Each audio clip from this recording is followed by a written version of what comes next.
So the story is called The Good Captain, and I read a version of this when it was in process, so it might be familiar to some of you. The Good Captain. When the sea is calm, every ship has a good captain. Sailing proverb. I watched the sleeping ocean from a corner of the cockpit. In the deep darkness, waves broke and collapsed in rhythmic, drawn-out hisses, luring me to sleep as they misted me with spray. Even in sleep, the ocean swell rolled forward, constant, like a shark that never stops swimming. I had felt that I could go on forever too, sailing west without stopping across the great expanse of the Pacific. Then, a few hours before sunset, a faint smudge floated into view amidst the clouds on the horizon. The island, hazy through the atmosphere, marked our entry into Polynesian waters. Sighting land awakened in me dormant memories.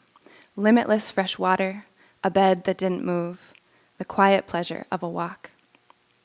Having sailed day and night for 3 weeks, I'd already spent the time I wanted with the open ocean. Seeing land had me starved for landfall, but the distant island was not a port of entry, and we could not lawfully stop there. We had to carry on. We still had one more night till our destination. We were headed for Nukuhiva, a dead volcano thousands of miles from any continent. I still had 3 hours and 27 minutes before Chet would relieve me from my watch. After dawn, we'd trade places, and I'd flop into one of the bunks he and I and Cyril, the other hitchhiking crew member, all shared, the cushions still warm from his body. In the meantime, I stared down the sky. On night watch, the very real, but unlikely, possibility of annihilation is balanced against total boredom. I watched for signs of changing weather, or a ship's light on the horizon. A 900-foot container ship cruises at around 30 nautical miles an hour with minimal crew to keep costs down. On autopilot, the captain literally asleep at the wheel. A container ship could run us down without ever knowing it had hit us. In the groping dark, inky cumulus clouds were assembling behind us along the eastern horizon. The clouds could have been nothing, an annoying obstacle between me and the sunrise, or they could have been a squall, a localized storm. Without a moon, I couldn't tell. I could barely see the clouds, gobs of black in an even blacker sky. A squall could bring strong winds, threatening to tear sails, break rigging. We couldn't afford breakages so far from help. I turned away from the horizon and closed my eyes to relieve the painful pressure behind them, exhausted from straining into the night. I just wanted an easy final watch. I didn't want the hassle of deciding whether or not the clouds were going to coalesce into a squall, if in fact a localized storm was on the horizon. The trade winds would blow it on top of us. Then I'd need to determine if we could ride it out, or if I needed to wake the captain. And waking the captain was the last thing I wanted to do. Chet didn't like to be called captain.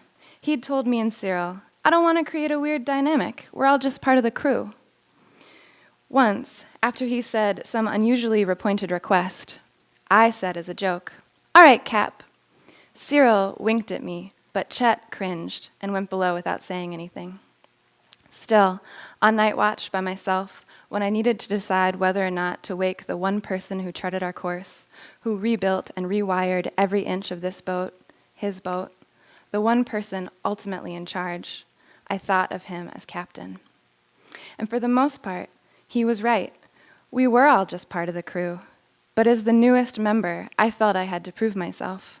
I knew Chet trusted me, but he trusted Cyril more. Cyril had joined the boat 3 months and 300 miles before me. While I milled about, gearing up the gumption to ask Chet what needed doing, there was Cyril coming down the dock with a chipper smile and a cart full of potable water jugs, anticipating our need to top up the freshwater tanks before Chet even asked. Cyril was Johnny on the goddamn spot, and a valuable member of the 3-person team we had fast become. Still, I wanted to be first among equals. I had connected with Chet, and by extension Cyril, through Latitude 38's online crew list. Other boats had dismissed me, saying they wanted young, strapping, they didn't explicitly say the word male, crew to help with heavy lifting. Those boats that did welcome me aboard wanted a cook and a maid, often asking if I would be open to a relationship. One captain, old enough to be my grandfather, declared himself a balding sex machine. Chet, thankfully, just wanted me to sail the boat. He was impressed that a 26-year-old had a decade of sailing experience, and I had a lot more if you counted the years I captained my childhood home, a 50-foot sailboat, from the safety of my father's lap. Chet and I emailed, Skyped, checked references, until there was nothing left for me to do but fly down to Mexico for a get-to-know-you sail. Since that first night passage, along the coast of Jalisco, the guys had trusted me to stand watch while they rested below. First light glowed indigo on a distant edge of the horizon, while the clouds bled into a continuous line. Every 15 minutes, it was time to look again. If I saw a ship on the horizon 10 miles away, closing half a sea mile a minute, I would have 20 minutes to determine if we were on a convergent course, devise a plan of action, and alter our heading to avoid a possible collision. I stood to scan the horizon, and the cloud line behind us, now a fully fortified rampart, startled me with its height and solidity. I leaned closer. Beneath the cloud line loomed the darkest corner of the sky. Pushed by a following wind and fast approaching, the clouds would soon be on us. I circled my ankles, flexed my calves, and checked the self-steering wind vane, keeping us on course. Stops was steering itself. All in order, I took one last look and went below. At the nav station, I turned on the radar as the deck lurched out from under my feet, and I stumbled backward, disoriented. A large swell rolled under Stop's hull, and I grabbed at the edge of the chart table to keep from falling across the cabin, then leaned back hard in the opposite direction as the counter roll tried to throw me into the radar. That was a big one. Pay attention. If I let myself forget where I was, I could break a rib being flung across the cabin. Embarrassed, despite the lack of observers, I shook off the large swell, assuming it to be the tallest wave in the set, and pulled myself toward the radar.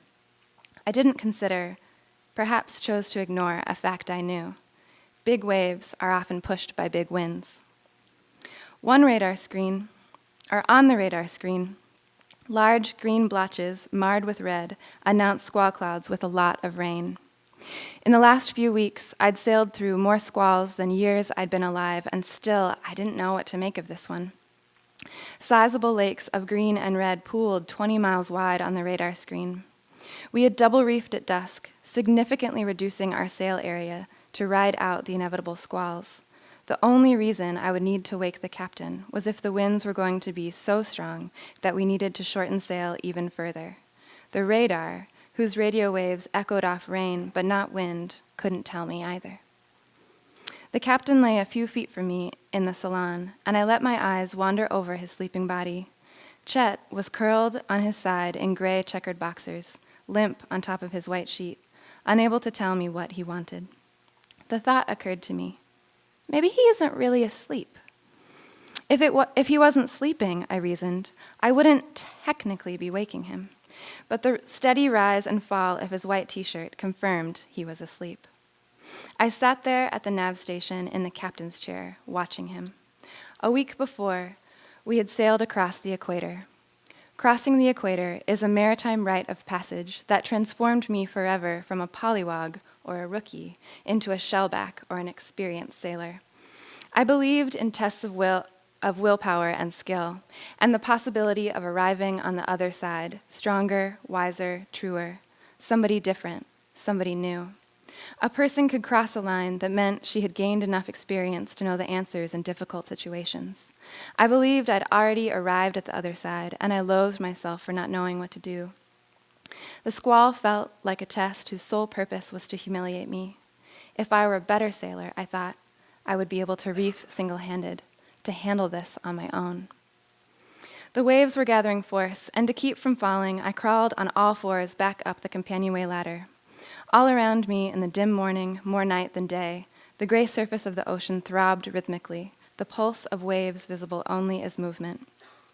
I couldn't see their height, but I could feel them growing. Big winds, I allowed myself to remember. If only the squall could wait till Chet's watch. As the only girl on board stops, I didn't want to sound the alarm unless I had a good reason.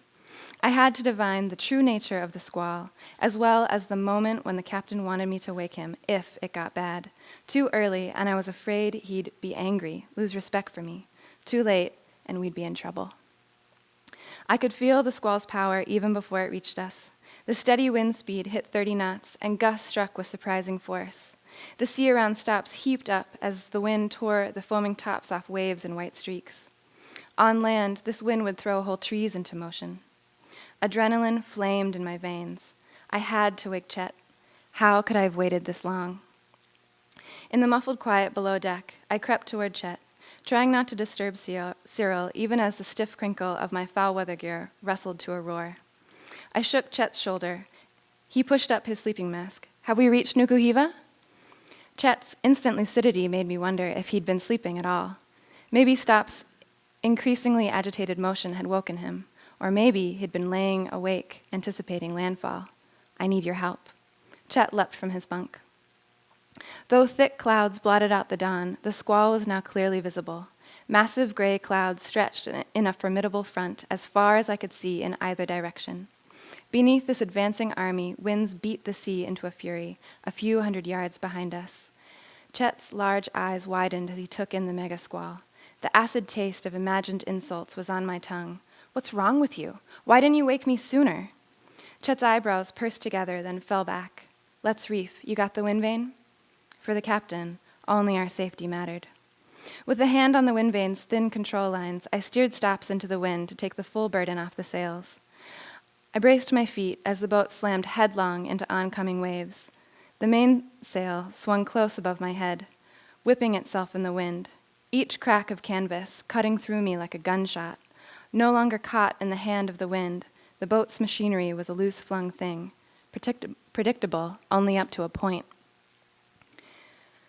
Chet threw himself about the winch, grinding down the mainsail even further, then folded and secured the sail. On his mark, I turned us downwind. Practice had made us good at this. Without saying a word, Chet took the helm from me, unhitching the wind vane to steer by hand. Then a long, high-pitched cry let loose from the sky, and the squall hit. Strong winds blew seawater skyward, and forced rain sideways, slantways, anyways but down. A gust of wind tried to push the boat over, but 6,000 pounds of ballast and Stop's keel kept us upright. If we hadn't shortened sail, the gusts could have knocked us down, slamming the boat on its side, the cockpit pitched vertical, the sails pushed all the way down against the waves. Thanks.